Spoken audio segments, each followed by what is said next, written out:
ప్రేక్షక అభిమానులకి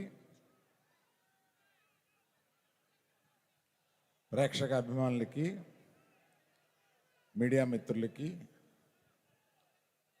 శ్రీకాకుళం ప్రజలందరికీ ఈ ఫంక్షన్కి విచ్చేసిన మీ అందరికీ నా నమస్కారాలు.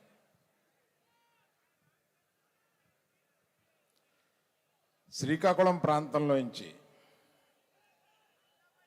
ఒక కథ తీసుకొని ఆ కథ ఆధారంగా మేము ఒక సినిమా తీసి అది ఒక పెద్ద సినిమాగా మారి మేము దీన్ని ఆదరించిన అఖిలాంధ్ర ప్రజలకి నమస్సుమాంజలు ఈ ప్రాంతం నుంచి చెబుదాం. శ్రీకాకుళంలో ప్రారంభమైన మా ఈ సినిమా మీకు ఇక్కడికి వచ్చి కృతజ్ఞత చెప్పాలని చెప్పి మేము ఇక్కడికి వచ్చాం. మేమందరం మిమ్మల్ని చూసి వెళదామని. మంది ఇక్కడ కోడి రామ్మూర్తి గారి స్టేడియంలోంచి మనం ఈ ఫంక్షన్ చేసుకుంటున్నాం. వారి గొప్పతనం మొత్తం ఇండియా అంతా తెలుసు, కానీ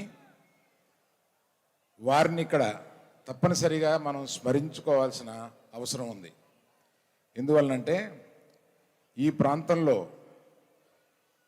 చాలా సంవత్సరాల క్రితం పుట్టి ప్రపంచ ప్రఖ్యాతిగాంచిన ఆయన ఎన్నో కొత్త కొత్త విషయాలు, ఎన్నో ఛాలెంజ్లు చేసి ఆయన ఈ జిల్లాకి పేరు ప్రతిష్టను తీసుకొచ్చారు.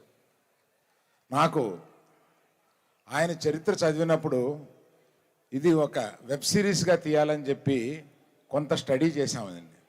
నాకు ఆశ్చర్యపోయిన విషయాలు ఏంటంటే అంత బాడీ బిల్డింగు, అంత అంటే 2 కార్లను 2 చేతులతో ఆపి పబ్లిక్లో నిరూపించుకున్న ఆయన, అంత శక్తివంతుడు ఆయన కేవలం శాకాహారి. అది ఒక పెద్ద మెసేజ్ అన్నమాట.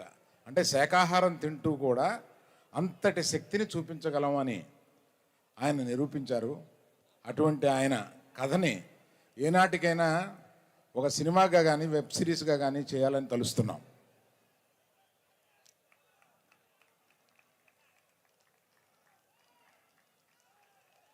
థ్యాంక్ యూ అండి. తర్వాత ఈ సినిమాలో అత్యద్భుతంగా నటించిన నాగ చైతన్య గారికి, మీరన్న లేడీ సూపర్ స్టార్